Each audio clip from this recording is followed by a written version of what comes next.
Hey y'all, editing Stephanie here. Just wanted to come on and say a big sorry for the background from last video and this one that's about to start. I did not realize I forgot to cover up the mound of laundry on my bed. Yeah, so sorry about that. Overlook that. Look at the book covers. Thanks. Hi guys, welcome back to Yaya's Reading Nook. My name is Stephanie. If this is your first time here, welcome aboard. You've got my for background, my pink comforter, because I folded my cat blanket up and I didn't want to unfold it again because I don't want to fold it back up.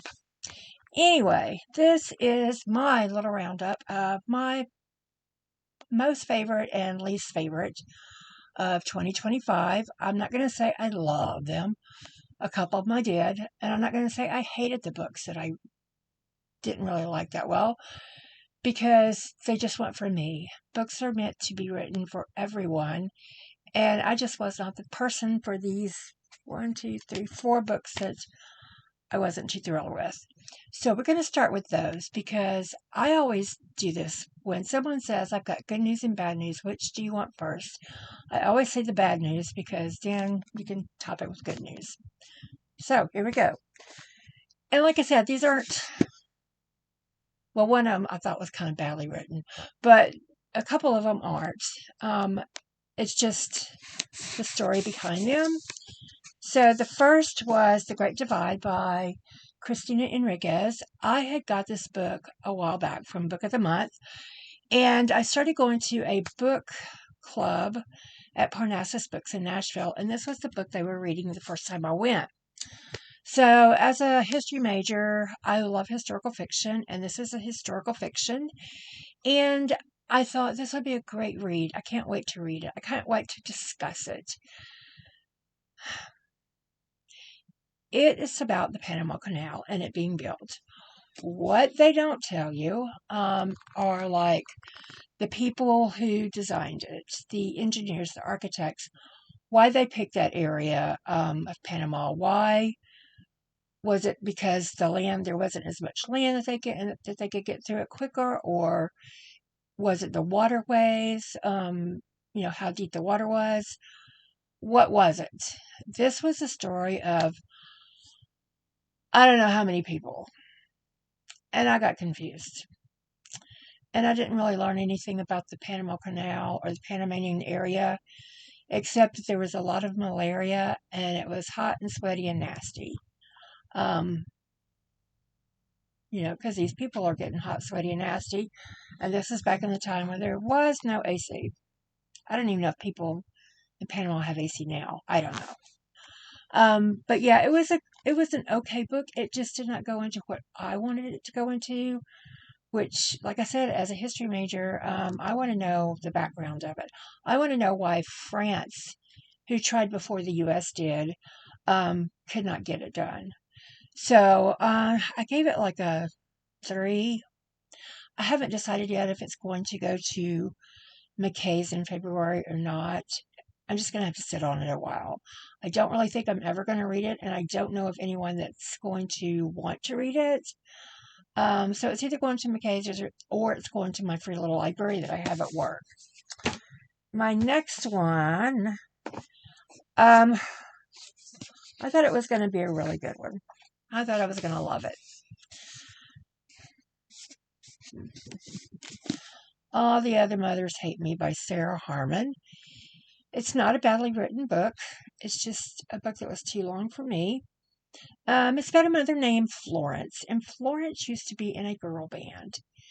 And Florence got pregnant by her manager, and they ended up getting married, and the band broke up.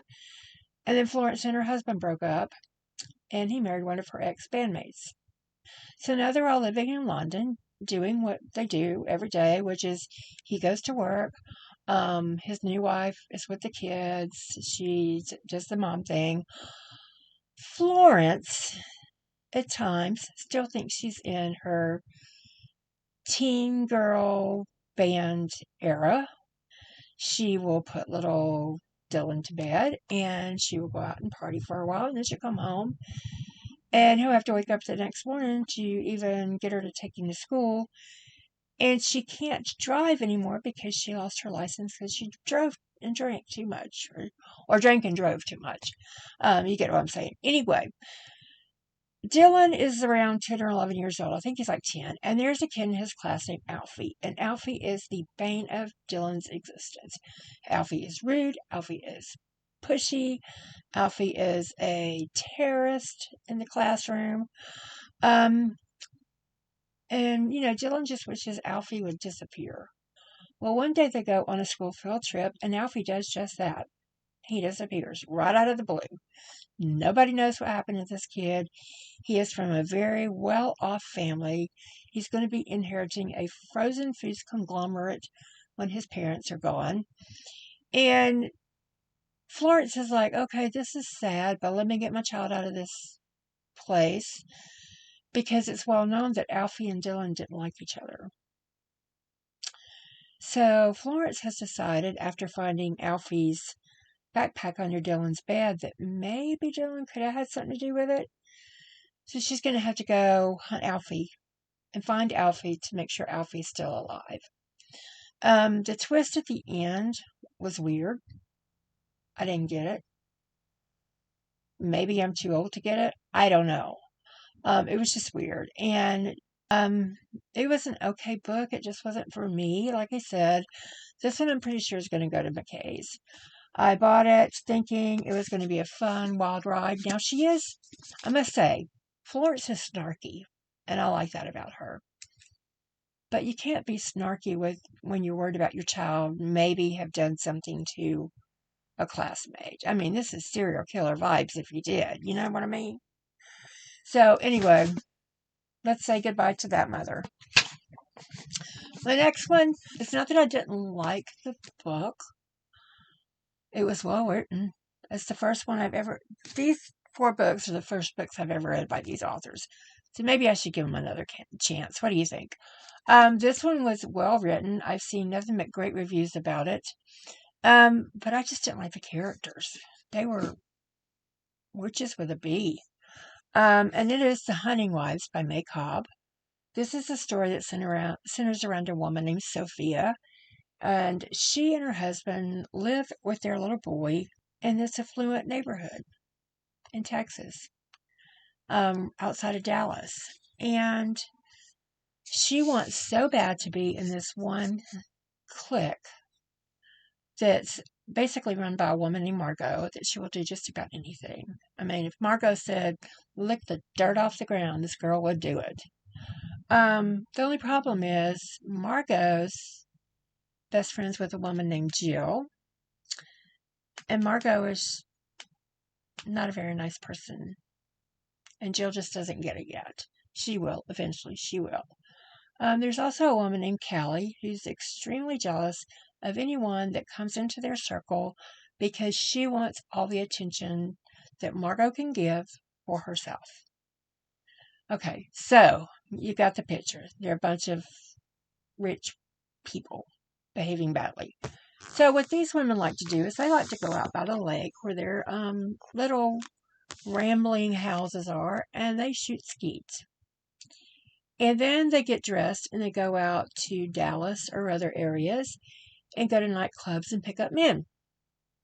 Now, they don't do anything bad with them. Maybe a little making out, but nothing, that's going to get them divorced and everything taken away. They have their standards, that's what I'm saying.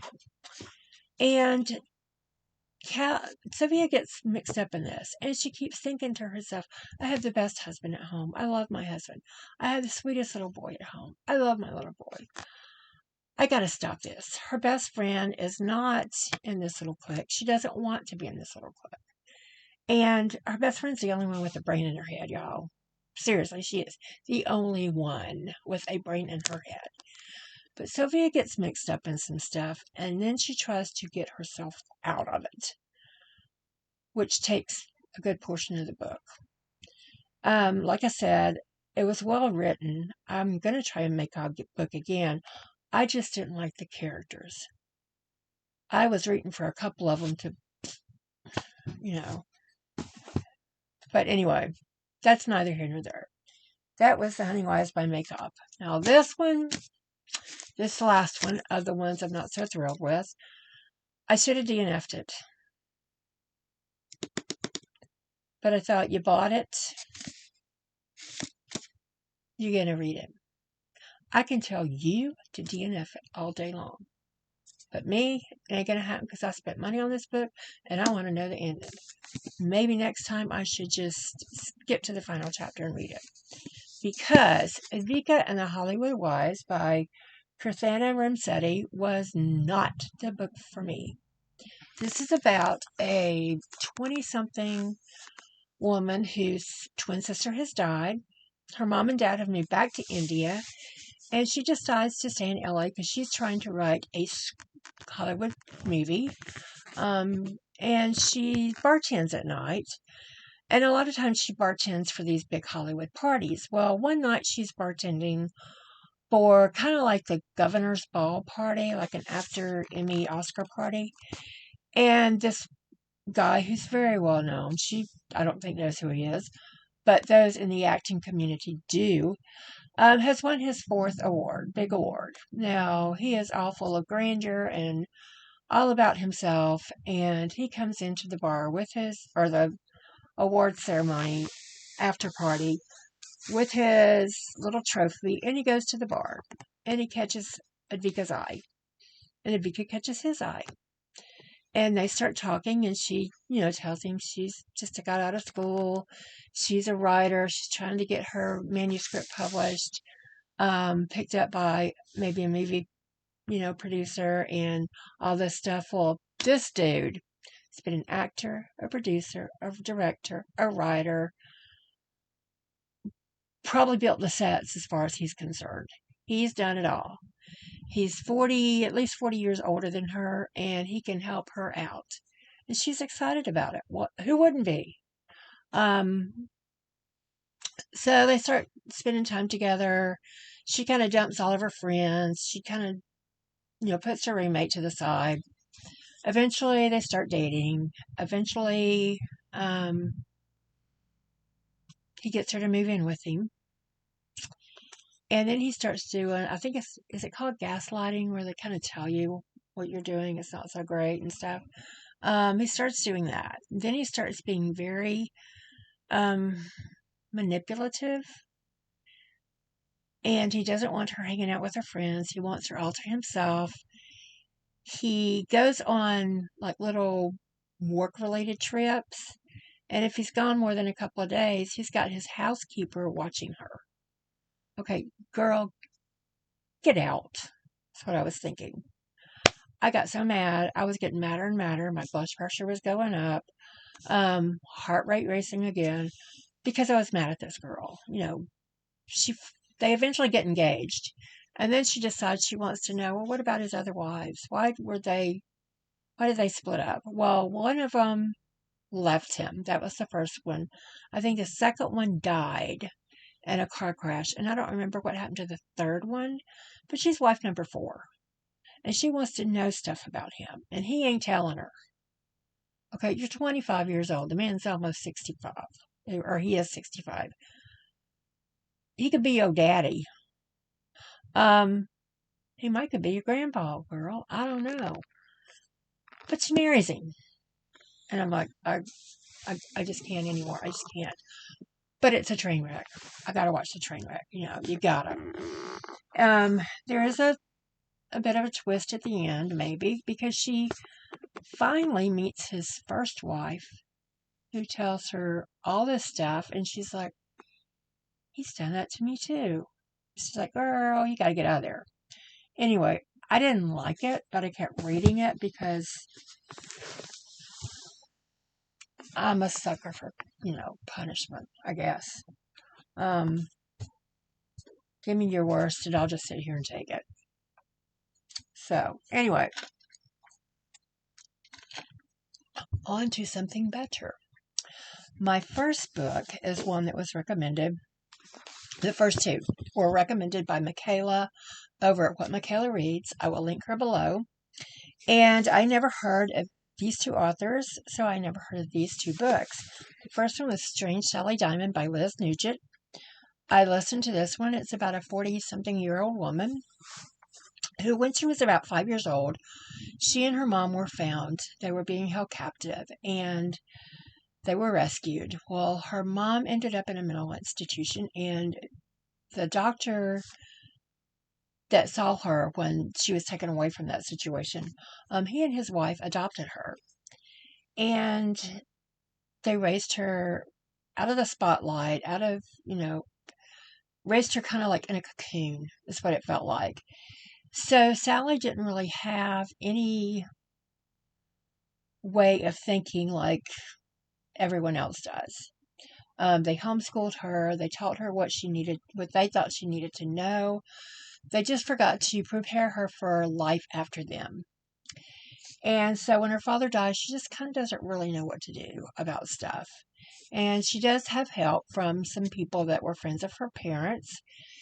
And then she starts remembering what happened to her when she was younger.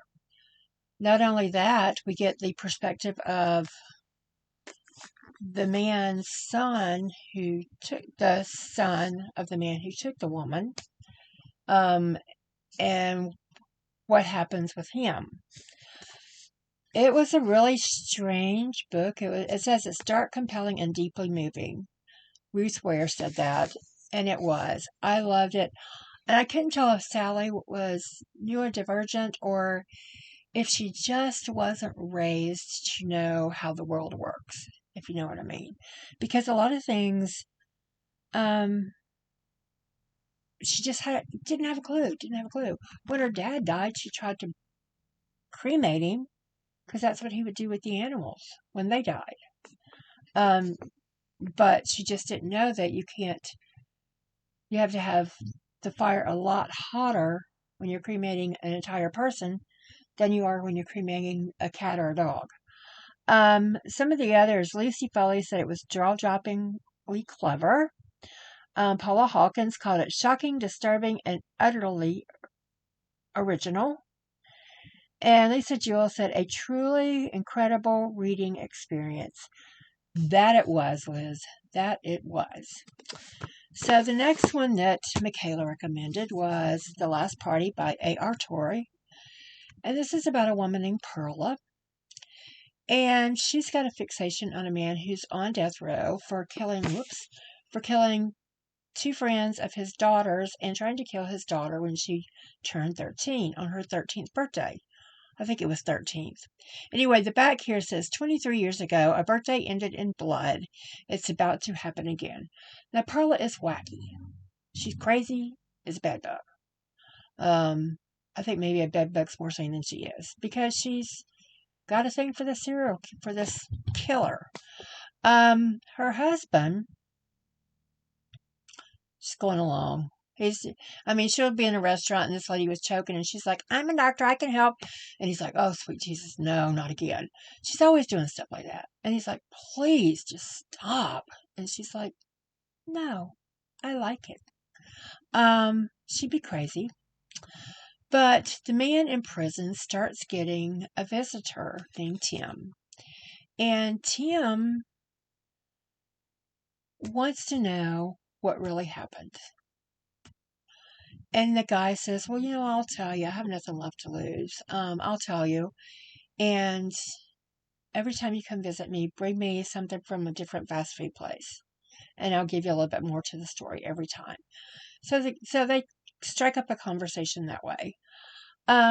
Perla is sending this man letters like, I just can't wait to get out, to finish this.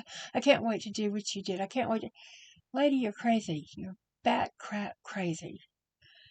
In the end, though, we find out she really is bat crap crazy. She's just acting it for a while. And then at the end, it was like, whoa. My mouth dropped open. I was reading this. I think I was at work and I went, whoa. And everybody's looking at me like I'm crazy, which honestly they do anyway, so what do I care? But yeah, that was a really, really good one. My next one is historical fiction. My next two are historical fiction. And it is about the making of Le Barbie doll. So let's call her Barbie by Renee Rosen. She has written a lot of good books. Max Factor was one of the ones she wrote about. Maybelline, I think it was the Maybelline Max Factor thing. But this is about Ruth and Elliot, and I cannot remember their last name, but they started the Mattel Company. And she got the idea. They had toys already that were very popular when this came about.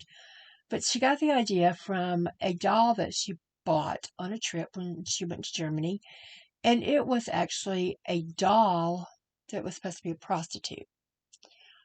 So she brings it back and she's sitting there one day and she goes, different clothes, different hairstyle. We could make this a really great doll for girls. So she gets them in, trying to get them on board, and she goes, like, just try it. Let's just try it. What do we got to lose?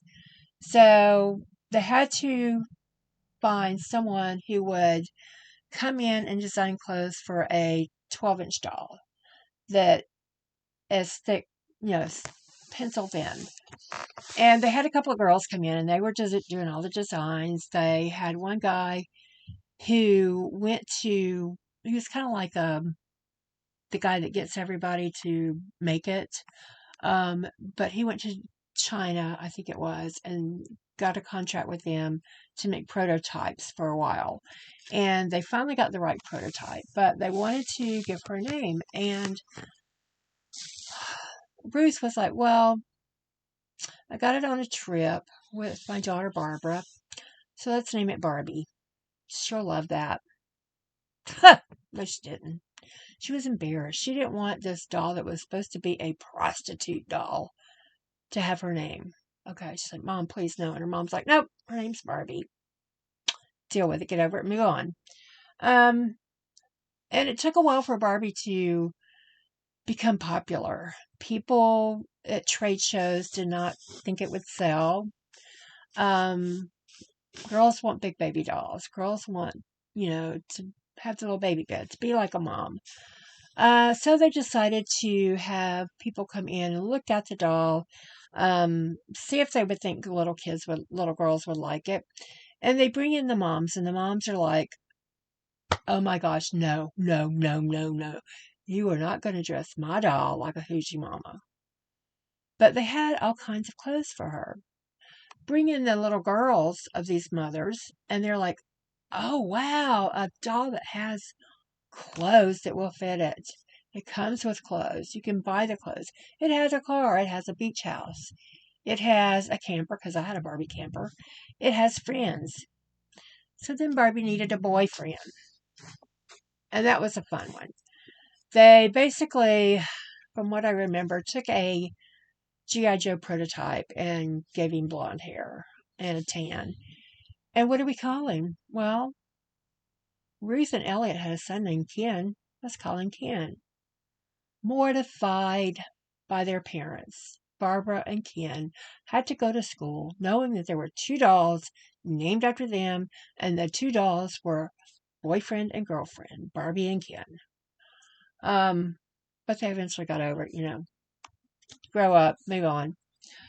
So I like this because you're going back in time. You're going back into the 50s, I think, when Barbie was, I don't remember when Barbie came out, but it was out when I was born. And you're learning that as iconic as she is now, she almost didn't happen. And I don't know where a lot of little girls would be without their Barbies. I played with them for a while. I never had like the astronaut Barbie or the Dr. Barbie or anything like that. I had Barbie and her friend Midge or her little sister Midge and somebody else. I don't know. But this was a really good read. If you like to know more about, I think Renee Rosen does a lot of like fashion type stuff, the upper echelon fashion, Barbie, stuff like that. Yeah, anything by Renee Rosen I will read. I don't remember what kind of stars I gave these. I think I gave that one like a 4.5. My next one is a continuation of a series. It's the Molly the Maid series, and this one is The Maid's Secret, and it's by Nita Prose. And Molly and Manuel in this book are about to get married. They have moved in, or he has moved in with her. And there is a show coming to the, sorry, my leg. There is a show coming to the hotel, and it's got two men who are like the people that do Antiques Roadshow. Antiques Roadshow. And they are going to tell people if their stuff's any good or if it's just trash.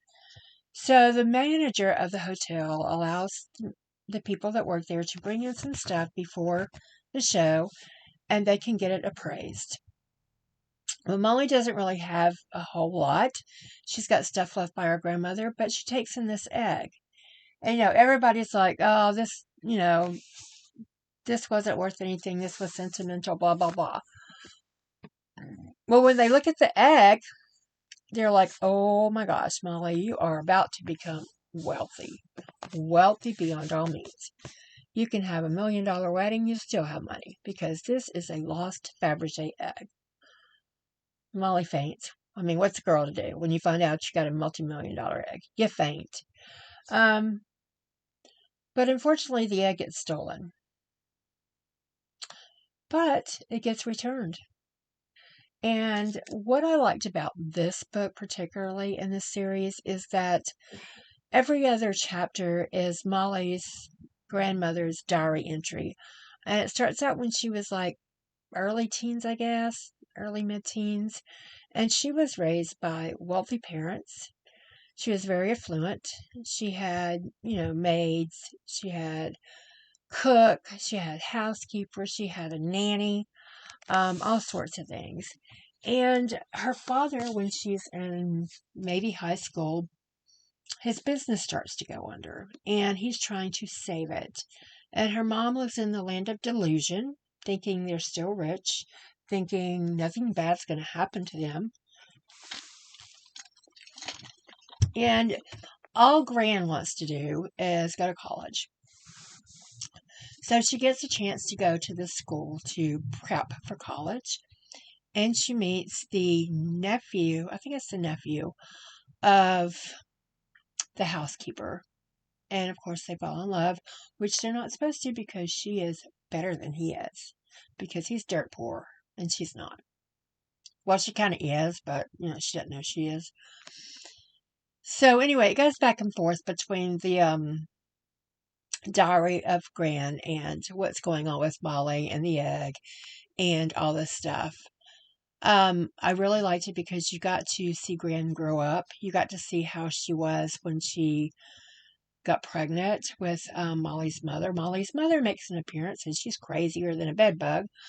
But in the end, as they all do, Molly's just the sweetest thing and it works out well for them.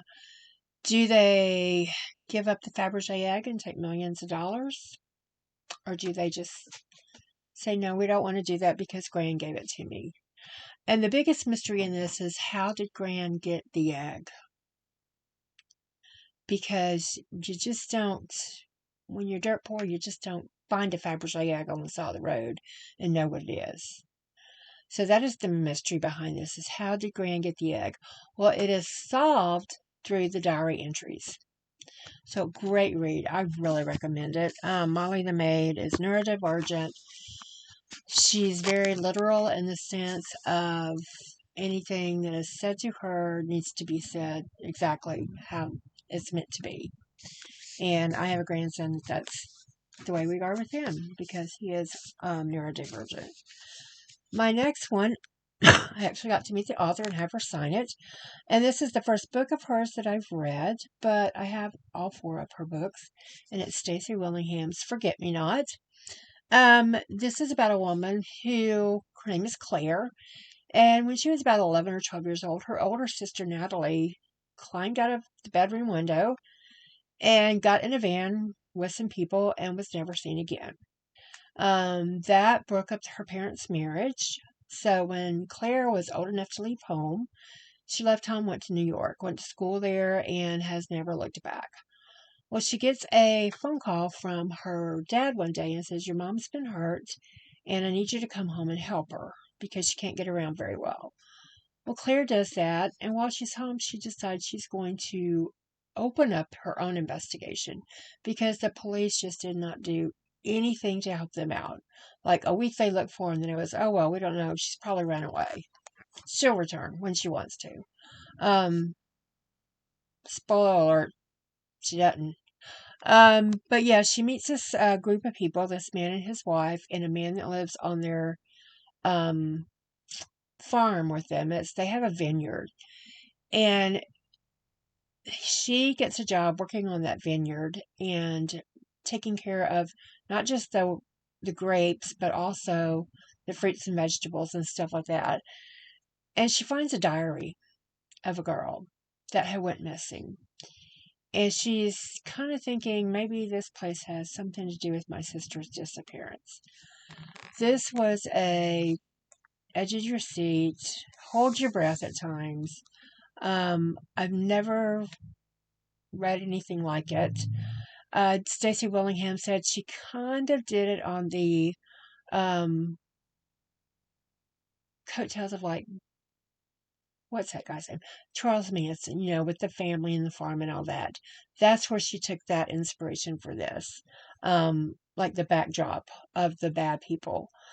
She's got a new one coming out next year called, I think she said it was called Fairhope 4. She didn't really say what it was about, but it is based in Fairhope, Alabama. I'm from Mobile, Alabama, and to get to Fairhope, you have to cross a bridge that goes across the Mobile Bay. So I'm really looking forward to that one. Maybe she'll come back to Parnassus and I can get her to sign that book too. She also had said at that meet and greet thing that she had thought about doing one based in Mobile. And I said, girl, you need to go to Mardi Gras in Mobile. You need to go to Joe Cane Day, and you need to go to Mardi Gras Day. And you can have more than one book out of that whole mess. I mean, New Orleans may get a little bit more wilder than Mobile, but Mobile's got it. We got it going on. And I don't even live there anymore. The last fiction book I have is one that was recommended by Carly Overt. She's becoming bookish. She's my new best book friend. She reads and reviews historical fiction books, and I read historical fiction books, and I write my reviews on them on Goodreads. And it is The Mad Wife by Megan Church. I've already decided I'm going to see if she has a backlist and read all that because I love this book so much. It is about a wife named Lulu. And Lulu has a little boy named Wesley. And this is in the 50s. And she finds out she's pregnant again. And she doesn't really want to be pregnant. But she has a baby. And they have a little girl named Esther. And she's the quintessential housewife. Wears the heels, the dresses. Has her hair fixed just so. Does her makeup every morning. Wears pearls if she needs to. And she makes the best Jell-O molds around. She throws the best parties. She's the best hostess. You get where I'm going with this. But she's also got a little bit of postpartum depression. Actually, maybe it's a lot. She hones her little eyes in on this family that moves in across the street. That's where her best friend used to live. And she was not happy people was moving in there.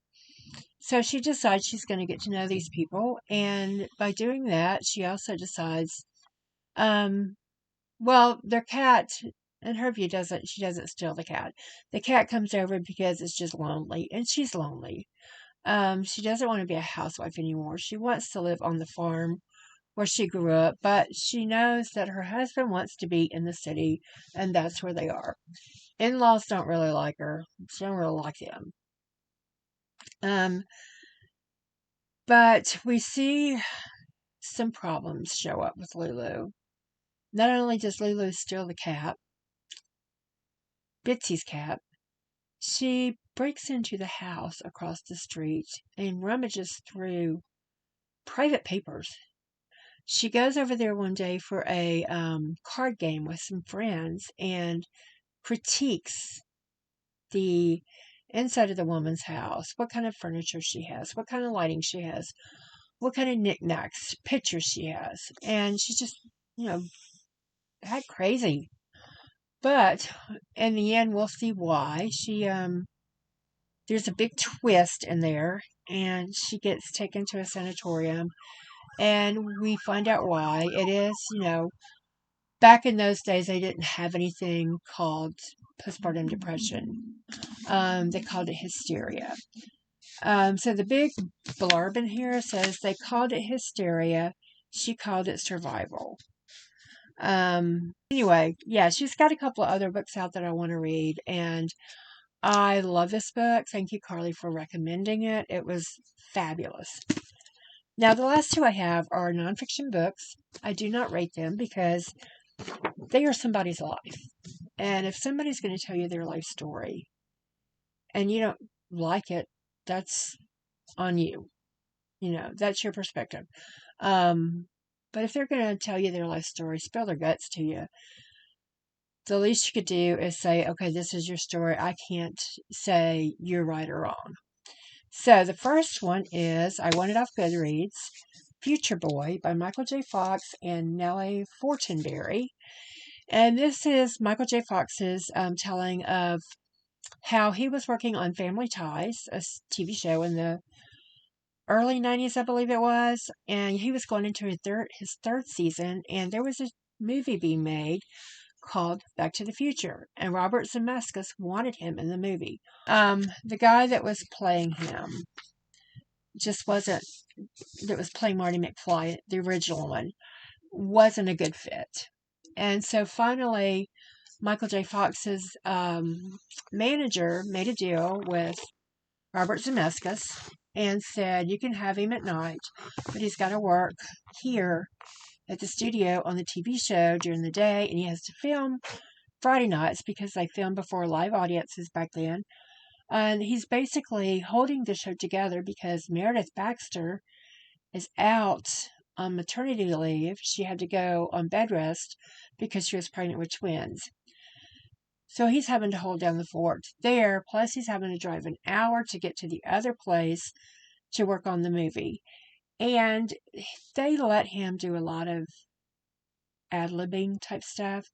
The whole thing about when he wakes up in 1950s and he's got the jacket on and they think it's like this jacket. And they think it's like some kind of flotation device. That's his jacket in real life. He didn't want to change clothes. Because he had to drive and then he had to do that. Some things he did change clothes, like when he had to put on the suit. He was already a guitar player. He had been in a band when he was in high school. He actually dropped out of high school like right before he was supposed to graduate. I don't know about that one, Michael. Come on. But anyway, I'm sorry. I'm moving around because my feet are asleep. So he is given a lot of liberties to, make things a little bit different than they were written. But this coincides with, it came out the same week that the 40th anniversary of Back to the Future was held. And the writer and he wrote it within a 9-month period, which is unusual. I mean, it's a short book. It's like 175 pages long. But it just tells of that one bit in his life.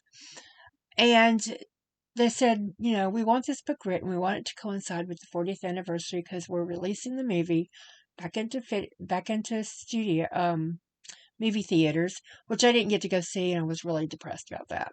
But I have all 3 of them, so I can watch them when I want. But this was a really good book. I really enjoyed it. I would love to read more. I think he's got like 2 memoirs out. One about before he discovered he had Parkinson's, and then one that he's written after he's found out he had Parkinson's. So I'd really like to read those too. Now my last one is one that I will probably talk about for quite a long time. It was written by John Grisham and Jim McCluskey. We all know John Grisham. Jim McCluskey is a lawyer, I believe, and he works with a lot of things like the Innocence Projects. And this one is called Frame, The Astonishing and True Stories of Wrongful Convictions. And it is about just what it sounds like. There's about, I want to say 10 stories in here, 10 to 12 stories, I couldn't remember, about men who were, after a murder occurred, they were taken in to be interviewed, which is a nice way of saying interrogated. They were interviewed for so long that, like, hours upon hours, not having any rest, not having food, not having um, anything to drink, not being able to go to the bathroom, just over and over and over and over. And they would say over and over and over, no, I didn't do it. No, I didn't do it. One of the girls that was unalived in the book was, I believe she was an army wife. And the, the detectives were so stupid. They, at one time, had 17 people that they thought did it. Two of the people were on the other side of the world. They were over in Japan on a naval ship when it happened. But they still could have done it. Yeah. And what reality are you living in? Several of these happened in Texas. I don't know what happened to Texas. You guys just, at this time, this particular times, you had some bad actors. Like DAs were wanting those convictions. They didn't care how they got them. They didn't care that they had to threaten people to get them. They wanted those convictions so it would look good when they came up for re-election. Same way with some of the judges. The defense lawyers, one of them told his client, I do think you did it, but I still got to be your defense lawyer because they gave me to you. And it was really unfortunate for a lot of these people because some of them spent decades on, life without parole and on death row and stuff like that. One of them, the worst story, was the last story. And there was actually not too long ago, like a documentary type thing about it. And I saw it, and it was just the saddest thing. I want to say like a little docuseries on YouTube because it's pretty much all I watch anymore. But this is such a good book. If you want to know about the way basically people are screwed over when something really bad happens, yeah, this is a good one. But John Grisham did write one called The Innocent Man many, many years ago. I think that was his first book. And there was also like a Netflix documentary series done about it. I don't know if it's still on Netflix or not. Maybe Hulu. I don't remember which one. I mean, I guess if you Googled it, if you Googled The Innocent Man by John Grisham, it would tell you. Anyway, those are the books that I really enjoyed and could have done without this year. Let me know what books you're reading. Have you read any of these? Do you agree with me on these ones that I'm probably going to send to McKay's because, get rid of these and I can get some that I really like and put them on my shelves. Do you have any recommendations for books coming out next year? Are there some you're looking forward to? I think I've got about 20 on pre-order, and I don't want to do I'm trying to do a no-buy next year, with the exception of the ones I have on pre-order and the Book of the Month books. I will do those, but that's about it. Unless, somebody buys me a book, I'm not going to do it. Also, what kind of reading challenges are you doing? I'm doing, like the 52 Book Club Reading Challenge for 2026. I didn't get it all done this year, but there's a really neat one, like a mini challenge in here, and it is find 52 authors from 52 different countries that have written books. And they divide them into 26 male authors, and 26 women authors that have written books, and read one of their books. So, like, Ruth Ware, I think, is from the UK. Read a Ruth Ware book. Sally Hepworth, I want to say, is from Ireland or somewhere like that. Read one of her books. You know what I mean? Like a translated book. Yeah. Somebody from Canada. Read somebody from the US. I didn't know I had as many authors that are not from the US as I do, which was really weird. So anyway, yeah, if you want, you can get this off of Amazon. They don't sponsor me. They didn't send me this. I bought it with my own money. But yeah, I really enjoyed it. I've been doing this for the last couple of years and have really enjoyed doing it. There's prompts that I never would have thought of. There's books that I never would have thought of. And the neat thing about this is if you get it and you're doing it and you get stuck on a prompt, you can go to their website, their Facebook group, their group in Goodreads, where you go to the um, community tab and hit down and hit groups, and then you put in the 52 book club challenge, and they can, like, if prompt 14's got you all discombobulated, you just scroll down to it says prompt 14, click on that, and you've got a bunch of books that you can pick from. So anyway, that's all for that. If you guys have stuck around, thank you so much. If you're new, how about think about subscribing? Think about giving me a thumbs up, hitting that bell wherever it may be, so that you can get more updates when I upload a video. I've done this video 4 times. I'm using a new card, and the last time I tried to do it, I was talking normally in the sound, but I was going 90 to nothing. It looked like I was on crack or something. So hopefully this one will do, because I want to spend the rest of the day until the kids wander home wrapping a few presents, because I really need to. I'm really bad about waiting until the end to wrap presents. So I might just throw them all under the tree and say, here you go, pick yours out. I'm not going to do that.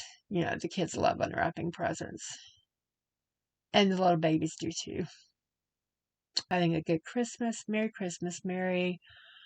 Kwanzaa, Happy Hanukkah, whatever you celebrate.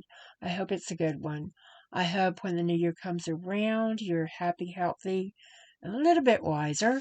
Get to do what you want to do. And for me, that is going to be sitting around and reading a book. That is all I have for you guys. I hope you will come back, and I will see you in the new year. Bye.